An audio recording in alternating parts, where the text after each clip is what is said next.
देखिए, आप में से मैक्सिमम स्टूडेंट्स ये पूछते हैं ना कि सर मैं जब भी पढ़ता हूँ तो बहुत ज़्यादा ध्यान भटकता है। पढ़ तो रहा होता हूँ मैं यहाँ पे, लेकिन कभी प्लेग्राउंड में चला जाता हूँ मन में, या कभी स्कूल में चला जाता हूँ, या कभी ट्यूशन की बातें याद आती हैं, तो कभी दोस्त के साथ कहीं बाहर घूम रहा होता हूँ। इसका मतलब पढ़ाई में मेरा मन बिल्कुल नहीं लग रहा। जब भी मैं पढ़ाई कर रहा हूँ ध्यान अलग अलग जगह पे भटक रहा है। या एक और प्रॉब्लम है कि पढ़ते पढ़ते नींद आ जा रही है और पढ़ाई लिखाई बंद और खर्राटे शुरू हो जा रहे हैं। सो ऐसे स्टूडेंट्स को क्या करना चाहिए? आज की ये वीडियो इसी टॉपिक पे होने वाली है, और आज इस वीडियो के माध्यम से एक ऐसे टॉपिक को टच करेंगे जो आप सभी स्टूडेंट्स के लिए बहुत ज़्यादा इम्पॉर्टेंट है। और टॉपिक है कि ऐसे स्टूडेंट्स अकेले बिल्कुल भी मत पढ़ें। देखिए, हमारे यहाँ के मैक्सिमम स्टूडेंट्स अकेले पढ़ाई करते हैं, और अकेले पढ़ाई करने का बहुत सारा नुकसान भी है। जहाँ पे फ़ायदे की बात अगर आप करते हैं तो भी बहुत सारे हैं, और नुकसान की बात करें तो भी बहुत सारे हैं। जैसे अकेले पढ़ने के कई सारे फ़ायदे हैं कि दिमाग उस टाइम शांत रहता है, पूरा माहौल शांत रहता है, और उस माहौल में अगर कोई भी चीज़ आप पढ़ते हैं तो आपके दिमाग में अच्छे से फिट होती है। लेकिन उसका क्या? देखिए, अकेले माहौल में मतलब शांत माहौल में ध्यान भटकता भी है। थोड़ा सा भी अगर आप पास्ट की बातें याद करते हैं, थोड़ा सा भी अगर आप स्कूल लाइफ की बातें, ट्यूशन लाइफ की बातें, प्लेग्राउंड की बातें याद करते हैं, तो ज़रा सा भी टाइम नहीं लगता और आपका दिमाग भटक जाता है।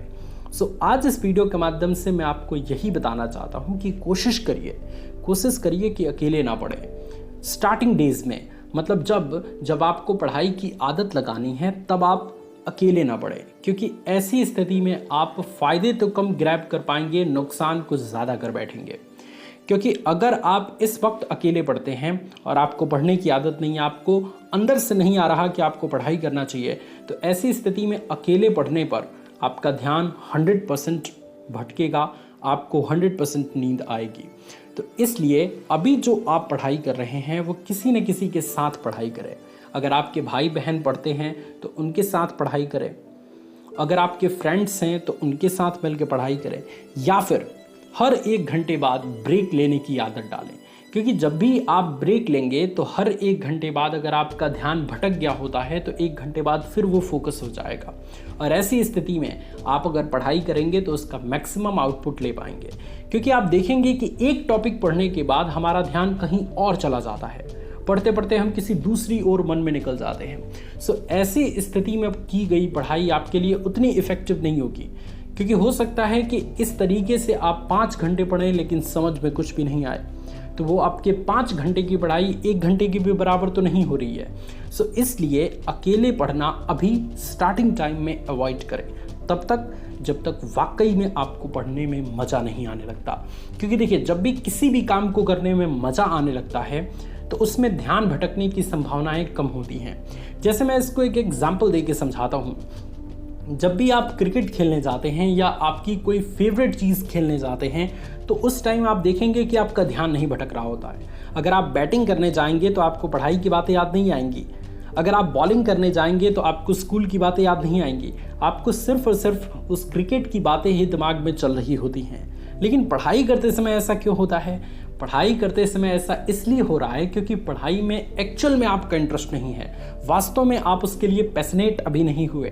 तो इसलिए अभी आदत लगानी है आपको पढ़ने की, और धीरे धीरे जैसे ही आप 10 दिन, 15 दिन, 20 दिन आदत आपकी जैसे ही लग जाएगी तो फिर आपका इंटरेस्ट भी बढ़ने लगेगा और आप पढ़ने में मन भी लगा पाएंगे। और उसके बाद अगर आप अकेले भी पढ़ें तो कोई फ़र्क नहीं पड़ता। इसलिए स्टार्टिंग में अकेले बिल्कुल भी ना पढ़ें, किसी न किसी के साथ ज़रूर पढ़ें। और दूसरी टेक्निक्स जो कि मैंने आपको बताया कि हर 1 घंटे के बाद ब्रेक लें, ऐसा इसलिए क्योंकि देखिए, बहुत सारे स्टूडेंट्स के साथ मजबूरी होती है अकेले पढ़ने की। कोई भाई बहन नहीं होते या दोस्त के साथ भी वो नहीं पढ़ सकते, तो ऐसे स्टूडेंट्स 1-1 घंटे पे ब्रेक ले सकते हैं। 1 घंटे पे ब्रेक लेने से क्या होगा कि मान लीजिए आधे घंटे पढ़ाई आपने किया, उसके बाद आपका दिमाग भटक चुका है या फिर आप सो चुके हैं, तो कोई ना कोई आके आपको ज़रूर जगा देगा। या फिर अगर आप ब्रेक लेते हैं तो आपका ध्यान अगर दूसरी जगह भटका है तो वो फिर से उसी पॉइंट पर आके कंसंट्रेट हो जाएगा, और अगेन 1 घंटे बाद जब आप दूसरे टॉपिक को पढ़ेंगे तो फुली कंसंट्रेशन के साथ पढ़ेंगे।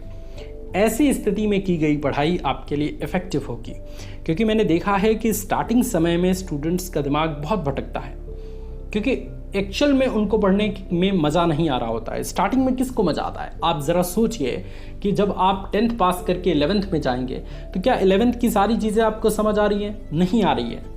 आपको लगता है कि अरे 10th ही सही था, 11th में तो इतने भारी भारी सब्जेक्ट हैं, इतने भारी भारी सवाल हैं, मैं कैसे सॉल्व करूंगा। और ऐसी स्थिति में आपका दिमाग उतना इंटरेस्टेड नहीं होता पढ़ाई के लिए।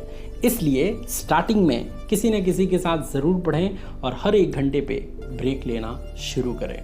Thank you so much students ये वीडियो देखने के लिए। अगर ये वीडियो आपको पसंद आया तो इस वीडियो को लाइक करिए, अपने दोस्तों के साथ शेयर करिए। और अगर आप चाहते हैं कि आपके एग्ज़ाम की तैयारी की राह में, आपको मोटिवेट करने की राह में आपका सबसे बड़ा दोस्त, आपका सबसे बड़ा साथी मोटिवेशन वाला भैया हो, सो चैनल को सब्सक्राइब करके हमें सपोर्ट ज़रूर करिए। Thank you so much students for watching this video. God bless you all, love you all students, take care.